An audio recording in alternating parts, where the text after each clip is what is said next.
Hey guys, it is Ash here. We're back with another video. I'm joined by Echo as well. Echo, what's up, man? We got a little talk show vibe going on here on the channel. How you been? I'm doing well, man. I love talking with you, Ash. No matter what the topic, I'm down. What are we talking about today? Me too, man. We're gonna talk about the sexiest topic known to man, and that is mental health.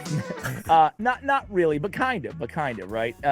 A lot of things. I just wanted to have like a chill convo with you because honestly, I had a whole video about this on this channel about this channel of like, is CWA dead? And the truth is like I don't really care about the views and the success anymore on this channel. I'm kind of going back to my origins where I just put out content that's just fun to chat with buddies like you, and hopefully somebody out there can glean something from it. So I thought we could do a combo. We've done over 20 years now combined on YouTube. We both started with the same game, Clash of Clans, and I thought we would share a little bit about not just the good times, but some of the challenges along the way through a variety of different categories in these challenges, and hopefully it will translate to help folks out there with whatever they're going through, and who knows, maybe even motivate them as well. So off the cuff, man, I hope you're ready. I'm ready. I want to know just like, what has this journey been like for you? How high have the highs been, and how low have the lows been, to whatever extent you're comfortable sharing? Yeah, I'm comfortable sharing all of it. It's not a problem. I'm pretty open about this stuff. And I think this is not only focused on YouTube, right? It's with starting any type of a business, of a grind, or of just a project that you're putting together. For us, it's specific to YouTube. So YouTube specific, I guess, we both know, and anyone that creates content always knows that you're always trying to beat your previous piece of content, and that you're always trying to continuously grow, build your community, your subscribers, get your views up on the channel so that you could see success on YouTube. And I remember when I was still teaching, because I was a teacher 5 years ago before I went full-time on YouTube, and I never understood when YouTubers would say burnout, and I never understood mental health, because I had my, and you had your mail job, your post office job, and I was, or your mail carrier job, and we had our salary that was stable.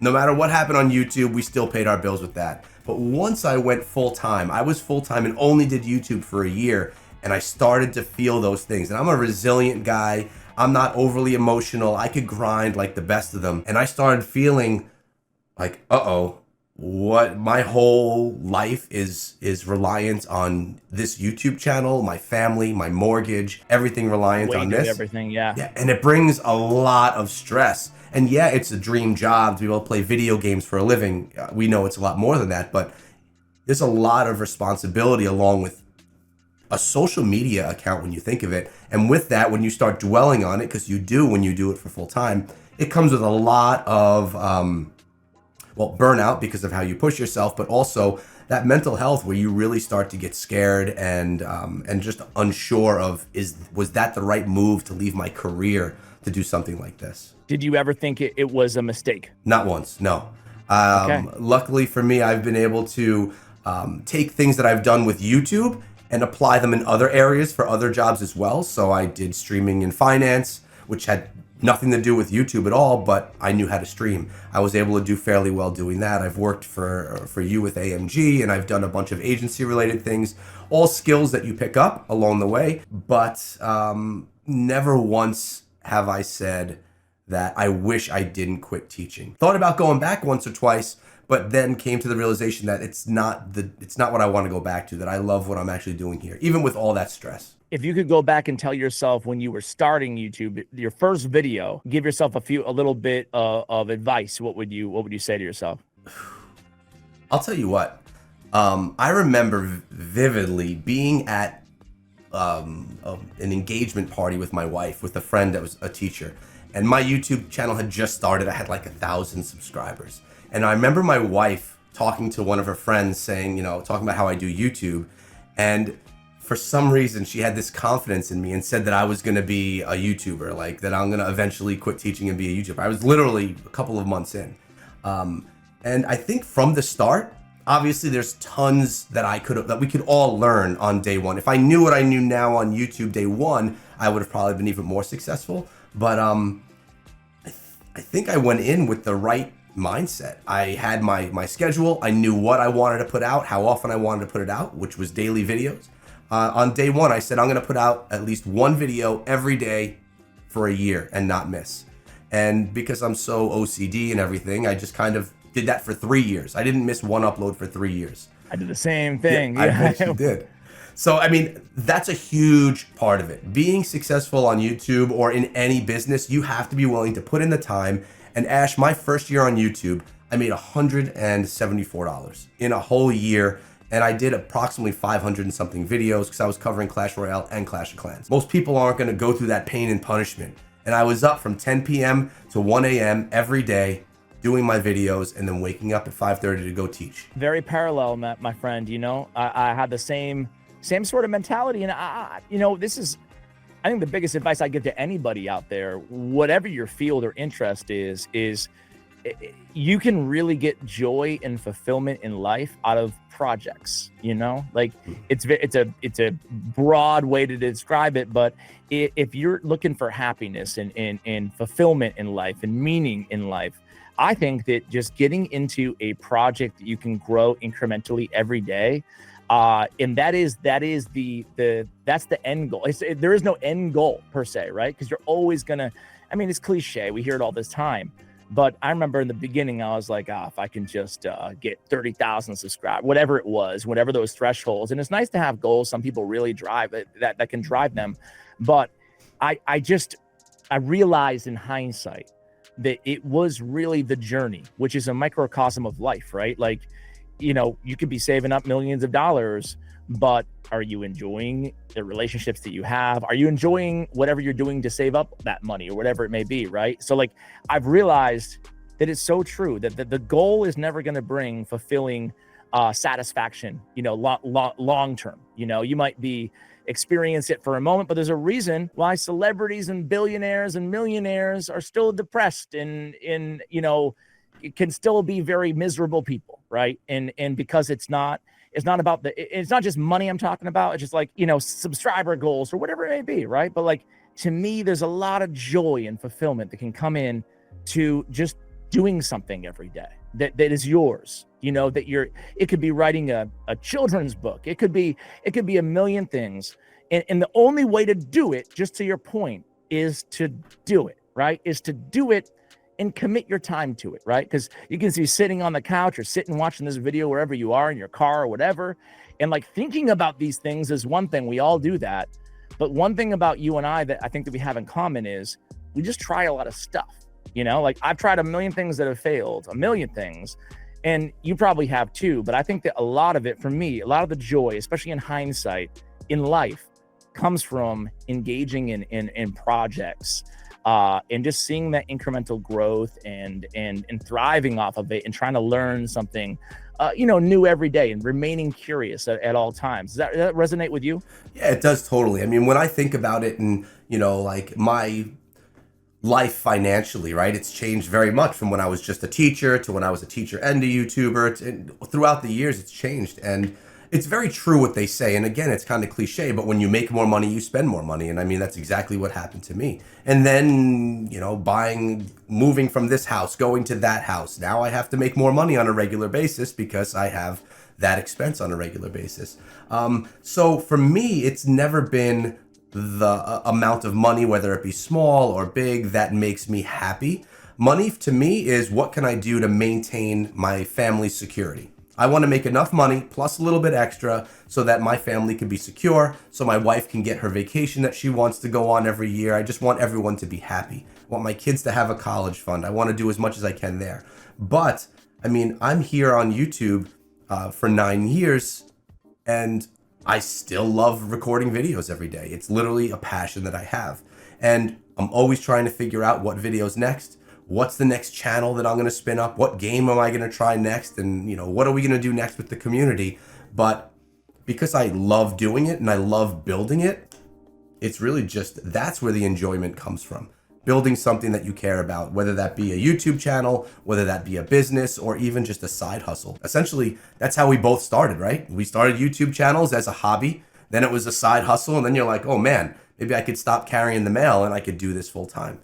And that's the journey. Man. And I think that one of the keys for me too, that I don't see, so we work with both of us in our other jobs, so to speak, we work with hundreds and hundreds, if not thousands, of other content creators, getting them deals, right? And this space, YouTube, can be incredibly lucrative. But one mistake I see content creators make, and it applies to every aspect of life, anybody with an entrepreneurial spirit, right, is people do not invest in themselves enough, in my opinion, and this could be simply from a creator. Like, if you're going to start to make money, like, I like to, especially if it's a side hustle, I really encourage people to reinvest in themselves, right? In their own, whether that be, it could be something as benign or something as silly as, like, maybe you're a free-to-play player in a game, but you make some purchases to invest in a new video idea or whatever it may be, right?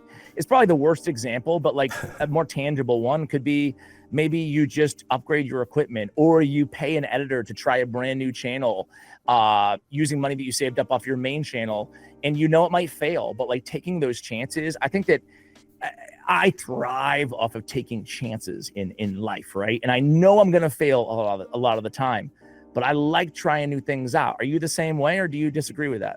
No, I definitely agree with that. I know a lot of the things that you try, and I've followed you as a fan back in the day, and then we've become friends over the last few years. I've seen you try and do a whole bunch of things. I remember being on a call with you. I got a lot of failure. I got more failures than Supercell games, man. That's okay though, because you have a lot of successes as well, and without trying, you're never going to get there, right? So you got to take those chances. Of course, we've all done it. In our case, a lot of those chances are in the form of YouTube channels. Essentially, a YouTube channel is like another business. But I've done them in the form of like real life businesses as well, and a lot of those fail also. And but you learn and you take things along with you along the way, which essentially, if you look at it as a resume, which I don't even think people use resumes anymore, but if you look at it as a resume, every experience is something else you could add to your resume that makes you more knowledgeable and that makes you more desirable to potential future opportunities, even if it's an opportunity for yourself. If it's an opportunity that you create on your own, you learn something along the way with every opportunity that you attempt. Yeah. How do you stay positive in a digital world? Such a big question, but I find that a lot. I was just talking to a creator the other day, but again, it could pertain to any line of work or any personal situation or whatever it may be. But like, they deleted their YouTube channel because of community drama, and they were complicit in something or whatever it may be. They were involved in some way, and they were like, enough of this. I can't do it anymore. And it was a shame, because I guess we had just inked them to like a 5-figure deal, So like, it's a real bummer for them, both economically, but also from an opportunity standpoint, just in terms of growing something and having a big opportunity in front of them. But like, I know I've struggled at times with negativity, both myself, like being somebody who I'm not, because it can be, from a creator standpoint, when you're given this microphone, it can be almost, it's the easiest content. I've said this before, but making negative content on maybe even a game that you cover is, people give you so many attaboys, so much praise. And frankly, it's the easiest content to make. It's like pandering to the crowd. And then when you make positive content about a game, for example, you just get a bunch of negativity towards you. You're a shill, you're getting paid, whatever it may be. You don't get the attaboys for actually doing the difficult thing. And I've always found that contrast very interesting. But whether it be that or just social media in general, like, how do you maintain a positive vibe about you? Is some of it ever a show, or do you have your tough days? Like, what's your strategy, and what is it like for you? Man, that's a big question. Right? Yeah, it's a real big question. Of course, I have my tough days, right? There's days where I still get worried if YouTube is going to be able to support my family. So that's like that's not burnout. That's like the fear element of it. And there's days where community can get to you, right? Like, we're on social media. It's what we do for a living. And there's a lot of negativity that comes through. What we call them like the keyboard warriors, right? Like, most of a lot of people that would not typically comment are going to comment with something negative. Obviously, there's a lot of positive as well. Something I learned, I think it was from you back in the day when I was starting, was to always respond to a negative comment with a positive response. I adopted that early on YouTube. I think it was you that said that. Great strategy. It's one of my best ones, man. I'll tell you what, 9 out of 10 times that person will come back in another comment and apologize, say something they didn't mean it that way. And in my opinion, you instantly got yourself someone that now respects you a little bit more, and that is potentially even going to be around in the community. So that was some great advice I took from you back in the day, which I continue to do. I will often ignore some negativity if it's there, or I'll respond with something positive. Of course, sometimes it sinks in and I'll snap back at somebody, but it's really not a common thing. But more importantly, being on YouTube specifically, no one understands YouTube unless if you're a YouTuber. And I'm talking about a YouTuber that doesn't just like upload a few videos, but someone that does it as a full-time job. So having people to talk to as friends that are in the same position as you is amazing. So for me, I have you, I have Chiscool Gaming, and I have Darth Microtransaction. 3 people, full-time content creators that I speak with on a fairly regular basis. And you bounce ideas off each other for potential opportunities, and talk about that negativity. We all deal with the burnout. We all deal with the negativity, and having a strong support system, like anything in life, is important. Now, it's funny because a lot of people would think, well, why don't you just talk to your wife? And my wife just would not understand what it's like to have to deal with the YouTube world, because to her, it's still, I know that she knows it's a real job, and I pay the bills with the job, but to her, it's still not 100% a real job and a real career. So it's a little bit more difficult to have those conversations with her. I remember going to Supercell headquarters. I think it was for Rush Wars, and I know you were there as well, or it was for the Brawl Stars release. I'm not sure which one. And just talking with other content creators, it's so freeing, man. I remember sitting down and talking with Clash with Shane, or he's called in Shane Gaming right now, and Beaker's Lab. Actually, Beaker and Judo Sloth, another 2 people that I don't talk to as frequently, but I do keep in touch with them. They're great as well. Just talking to these people, and sharing your feelings with them. No one can understand them the way that we can, and no one can understand us the way that they can. And that goes for anyone. You're not gonna, if you own a deli on the corner and you're up at 4:30 in the morning starting out your deli and you're going until 5 in the afternoon, people aren't gonna understand unless if they're also a small business owner, because they're in those shoes. Instead of seeing them as competition, you got to see them as maybe not business partners, but as collaborators, or as somebody you can learn from, because I've learned from almost every creator, and the ones that you mentioned, I totally agree with. We had Kairos on 2 weeks ago. I remember talking to him, a ton in the early days, and Lex and those guys. But like, there's so many great creators in the ecosystem. And the cool thing is I found great creators in every ecosystem I've been a part of. I know you have too, and that does go to the greater point. And again, I know it's pretty cliche, but like, it goes to the greater point of, you really are some sort of a blend of the people that you're around the most, right? And if you're around people who are being negative, or just gossiping all the time, or giving excuses as to why things won't work all the time, like, you're gonna have to elevate yourself above that, and like, surrounding yourself with people in life, when you find them, you need to note it and take a mental note in your head and be like, I want to talk to that person. You need to surround yourself with people who are like-minded. Going back to the negativity thing, because it resonates with me. I guess I'm a sensitive guy, because it bothers me when people like are upset with me or something like that, even if it's someone I don't know on the internet, right? And I've been doing this for 11 years, and I'm still not over it, really. It still bothers me. I've always done the same strategy that you've done, and even beyond that, like pertaining to social media in general, like forget content and anything like that. I've given up all social media personally, right? Maybe I'll post like a picture of my son or something on a holiday or whatever. But like, beyond that, I've given up all social media, because I found personally, and I know I'm on my little platitude here, and I know it has a lot of good points too.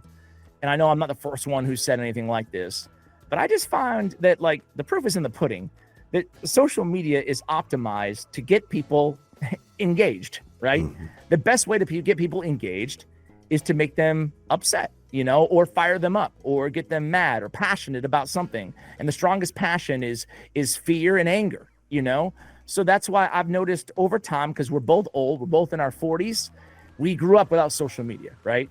And I just realized that everybody was generally fairly content in their own world to some extent, right?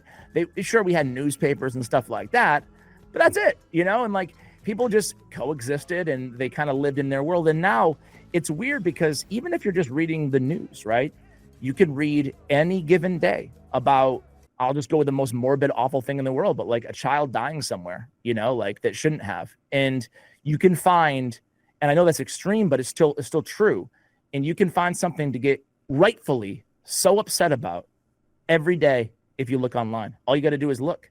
So like, what are you supposed to do to that as a human being? We're not accustomed to that. This is a brand new thing in the evolution of the human species, right? Are you supposed to walk around constantly sad because bad things are happening all the time? Now it's just being broadcast to you 24/7 by your friends, your peers, your news outlets, whatever. And that engagement cycle, I feel like it just leads to eventually a bad mental space, So I feel like you have to make the decision as an individual at some point that like, you got to be healthy mentally and be of service to the people around you. How do you engage with social media on an individual level? Are you able to have a healthy social media experience, unlike me? Are you able to not let things get to you or get people else in your friend group firing you up or something like that? Yeah, I think social media, I don't get as much negativity on, say, Instagram or on my X account, right? That's more, it's just a smaller platform for me. Most of the negativity that I'll have would come through in the form of a comment section. I definitely have the unhealthy habit of getting stuck in a doom scroll from time to time on Instagram. And I will go into like, whatever they're called, the reels. And I'll be like, I know what's starting. I know what's going to happen. And in my opinion, sometimes it's okay to take 10 minutes and do that, but you have to have control of it because that can turn into a 2-hour session. That's TikTok, my problem. I've self-identified with not enough control, so I won't even do it, because I can't. That's smart. It's not a good use of time because it's mindless content. There's no value except for entertainment value, but you're right. There's a lot of negativity. It's funny. My kids, they don't watch television, like real TV anymore. It's all YouTube or Netflix or something. But we have regular TV for sports because they're big sports kids. And for some reason, the news was on. And my son said to me, why is everything so negative on the news? And he's 12 years old. And I remember back in the day when there was no internet, watching the news and be like, who wants to watch the news? Who just got killed in the subway? Why is this person, all these terrible things? And you're right. It's like the old version of a doom scroll when you're watching the news. It can be tough, man. It can be tough. But I found the best thing I can do, at least given my proclivities, given my temperament, is to just avoid, like there's so many times that I saw something yesterday, a creator, for example, right? Like a creator reached out to me having a big mental issue about negativity they were getting, right? And they directed me to their social media where they were retweeting somebody talking about them negatively, about accusing them of something, whatever. And they retweeted and they're like basically defending themselves. And I'm like, you've already made your first mistake, because like, look at you. You're reaching out to me depressed and upset and really going through it, but you're engaging with it, instead of ignoring it, and I feel like it's probably obvious advice, but like the type of people who, whether you're a creator or you're just a person who will post a screenshot and complain, about somebody mad at you or treating you unfairly, that's just welcoming more sorrow and aggravation into your life, I feel like, and like it's so tempting in the moment to respond or engage about anything. It could be somebody on the other side of the political aisle who says something that I know is false. It's tempting sometimes to just be like, no, you're wrong, or whatever, like a very benign little comment, but you always got to show restraint because the truth is online to me is everybody screaming about their opinions that nobody asked them about. And when you start doing that, I feel like you're just joining the chorus of everybody else. Because like the truth is, and I say this with like the most utmost care for my viewers and everybody watching right now, but no one really cares about your opinion on pretty much anything. But everything that you go in, and maybe in your field, so to speak, right? If you're an expert on something, sure, maybe giving your opinion is a great thing. But like everything else though, I feel like we all feel the inclination to say something all the time. But the truth is when you take the shoes on the other foot and you look at everybody else, half the time you're just like, dude, why are you constantly spouting about all this stuff? You know, because like, I think there's something to, I'm not saying that like just go, I'm not saying dig your head into a hole and never engage with anything ever and just stay silent in I'm not saying that. I'm saying you have to be very careful, you know, because it can lead to a bad mental space, I feel like. I agree. If you ignore something, it's going to fade away. I mean, we even see that in social media, like with massive people. It's everything eventually fades away. And if you're responding, you're throwing more kindling on that fire. Even if your response, it's just going to bring more attention, even for algorithm reasons, right? Showing more attention to that post. So really, I think the ignoring method is the best if something crazy is going on. I feel bad for that creator.